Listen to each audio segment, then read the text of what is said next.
back to the channel. In today's video, I am giving you my full MLB season here in 2022 predictions. I'm not doing the playoffs right now. I'll get to that maybe later, or I'll just wait until we get into October and September when all that is released. But otherwise, let's get into my full predictions for each division. I'm going to post a recap in the description, so if you don't want to just sit here, watch me talk and listen, go ahead, check that out, and you can see all of my all my predictions down there. I've noticed that I need to do a better job putting things in the description because I don't like it when, I know that I don't edit my videos a lot, and I don't like it when I'm watching other people and they do that. I always wish I could go to the description and see everything that I would get in the video. So I'm gonna try to start doing that, or I'll just edit more. We'll see. Anyway, let's get into it. Starting on the American League side of things, how about the AL East? This division is stacked this year. Ton of trades happening, and a big part of that is why I have the Blue Jays coming in first place in the American League East. Matt Chapman, big acquisition, happened a few days ago. He's going to really help him on both ends. And they got a few other great guys. They're really going to help him out in Toronto. Robbie Ray they acquired. So, Blue Jays really... Robbie Ray left. Do I have that backwards? Tell me. I saw him in spring training the other day, and I forget what team he was playing for. Nevertheless, Blue Jays, a lot of good trades made, and I think that they are going to be one of those top teams. Number two, for about the same reason, the New York Yankees. Is this the final of their year where they possibly make the playoff run? I mean, obviously, they have won the most championships. They've been one of the most successful teams in baseball in its history, but they have struggled over the last few years. Josh Donaldson, a few other big names coming to New York in the Bronx, so I think that they are going to pull out second place. In third, we have the Red Sox. They're just a solid team, although they didn't make too many enormous trades. Trevor Story, they were able to grab. So obviously big at the third base position, but otherwise they're just a well-rounded team in general, and I think that they're gonna be able to pull out that third place spot. And in fourth place in the American League East, who were the guys who were in the World Series 2 years ago, the Tampa Bay Rays. Not because they're bad. I think that they're going to be competitive in this division, but it's because of how everybody ahead of them acts. I mean, everybody ahead of them is wonderful. And they're really good, too. That's why they've competed these last 2 years, making it the World Series 2 years ago.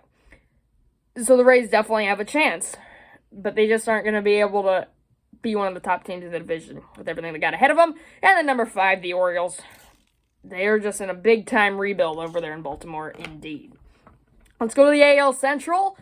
The Chicago White Sox, they're going to get first place, in my opinion. Now, this division I struggled with because it's a lot of teams that have done a lot of rebuilding in these last few years. And, yeah, it was kind of tricky with that. But I have the White Sox in first. I have the Tigers in second. Obviously, Javi Baez, good prospects coming up in Detroit. So I like their chances. Tough third, the Twins. They made a few good trades. Obviously, Carlos Correa was the big one. Yeah, that's going to help them. I don't know what to say. I did a lot of crossing off. I'm not going to show you my sheet just because there's a lot going on it. But I crossed off a bunch of things in this division. It really got me. So I got the White Sox, Tigers, Twins, 1, 2, 3, followed by the 4 Royals. This team is going to be solid in the next 1 to 2 years. Obviously, in my hometown, we have the minor league, the high A for the Royals, and a guy who just hit a home run in spring training played for us last year. So I think it's awesome seeing those guys come through. A few wonderful guys in the top 10 were here last year, so I'm really excited to see those guys get in the major, and they're going to be pretty solid in these next 2, 3, 4 years. So I'm looking forward to that, but otherwise, I think they're going to be a 4 spot, compete in this division. But they're really close to getting to that mark. And then, new name, but they aren't going to really change too much here. The Cleveland Guardians coming in at number 5. Let's go to the West. This was another tough division. A lot of mixing around in this. And in number 1, not trying to be biased just because I bought their hat, and I was hoping Chris Bryant would go there. But I got the Seattle Mariners. Let me change that out. Yes, I am picking the Mariners to win the American League West. The loss of Carlos Correa adds to that. The loss of Matt Chapman for the A's. Yeah, so that's really... my hopes would be really high on them if Bryant would have gone there. He did not, but I still think that they can pull out that division. They're just a pretty underrated team, and I'm excited to see what they can do. Number 2, I still have the Astros. Again, the loss of Carlos Correa gonna hurt them, but they just have a few guys that you don't see coming, but they can make plays. Same with number 3, A's. I don't want to say underrated. They've been a good team these last few years, but they just have a lot of guys that you don't hear about every day on SportsCenter, but they can make plays and they can contribute to this team. And now on the number 4 spot, the Rangers. Obviously, a lot of new guys, a lot of good guys. Corey Seager going there, Marcus Semien, all kinds of people heading to the Rangers, and I think that the new team's going to help them. They're sure going to compete. But my only problem is going to be, obviously, new team. This worries about everybody. And this isn't the only reason I put them down there. But a few guys can't carry the whole team. And they're new. They got to get it. They got to fit together. So I feel like that could be the difference. Number 5, Angels. Ohtani, Trout, Rendon. I don't think those guys played on the field at all together last year. I was watching the Angels-Cubs spring training game earlier today. Check me if I'm wrong on that, but I don't think that happened.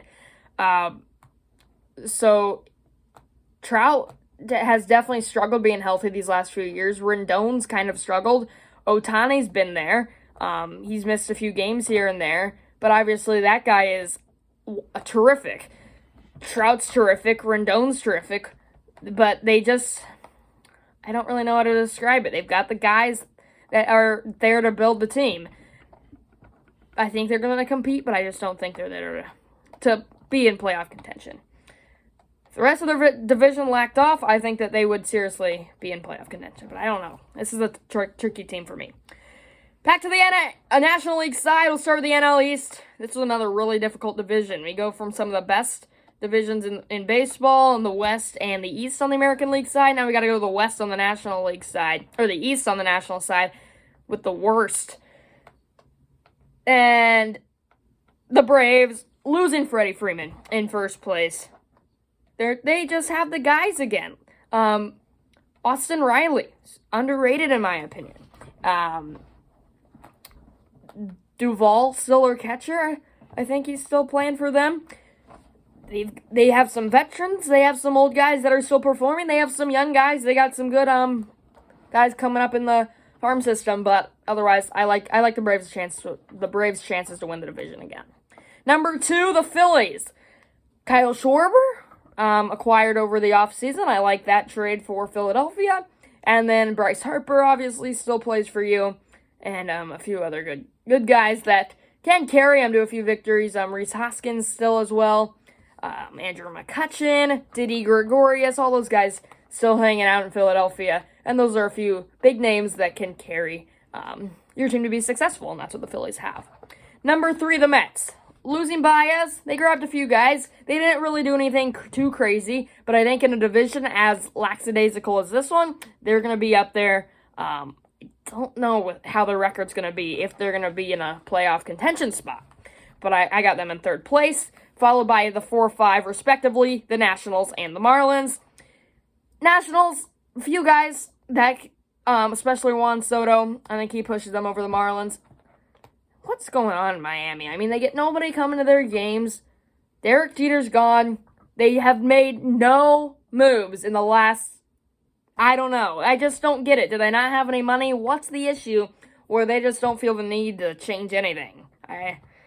Obviously, they changed their stadium a bit and their brand when Derek Jeter came, but they need to change their team. It's just not really working. They did make the playoffs 2 years ago, but obviously that was an expanded playoffs with the COVID year, so I can't feel too special about that. But it's still playoffs. Heading to the NL Central, I'm going to put back on my Cubs hat here.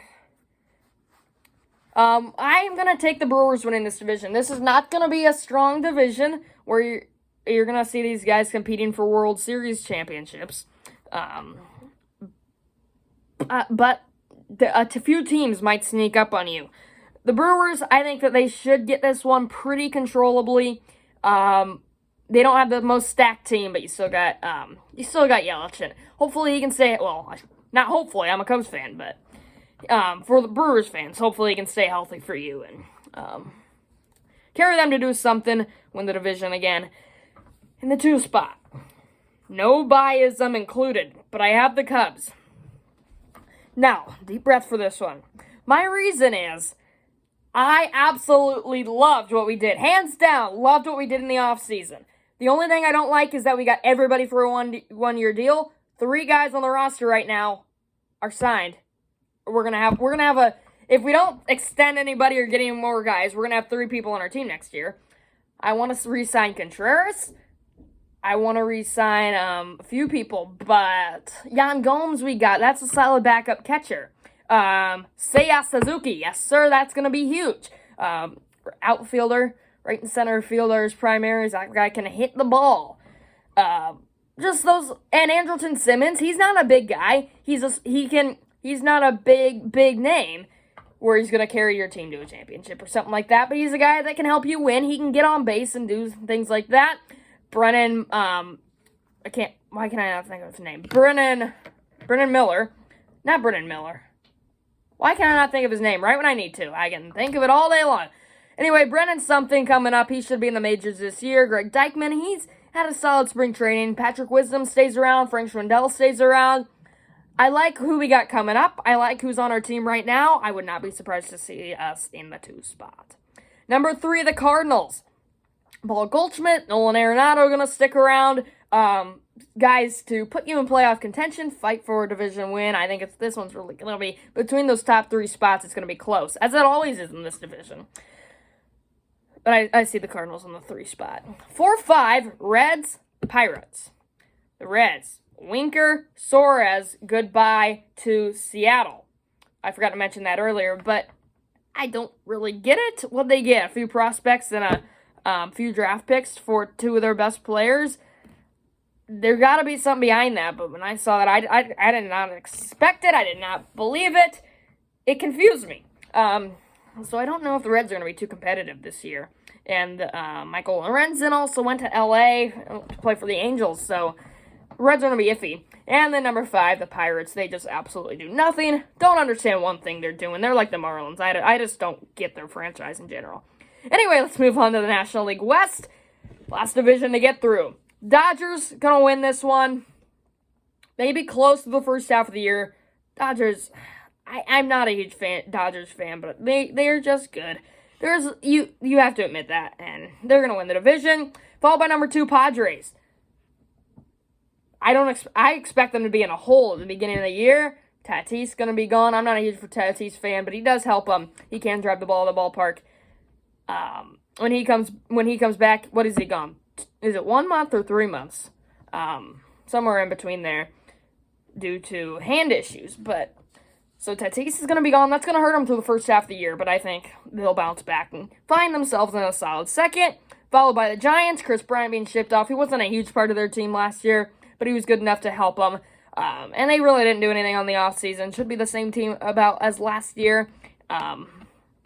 3 spot might contend with those top 2. Number 4, Chris Bryant, obviously acquired by the Rockies. That's the only way I see them pushing above the Diamondbacks. Everybody's confused as well by those 2 teams. The Diamondbacks have done nothing. The Rockies have done nothing. Minus sign Chris Bryant. Twitter was blowing up after that trade. Nobody understood it. So, yeah, those 2 teams are... There's a few teams in this league, as there is in every sport, that are just confusing. Like, that's kind of what's going on in Washington in the NFL. They're signing people, but I don't know. They have railings breaking in their stadium, and I don't know. Anyway, that's my predictions. AL East, all the way to the NL West. Thank you so much for watching. Again, recap has been posted in the description. Make sure to like and subscribe this video. Share your predictions in the comments below. Hopefully you agreed with mine. They're interesting. This should be a fun year to watch. Thank you so much for watching again, everybody. Make sure to like and subscribe, and we'll see you all next time. Bye-bye.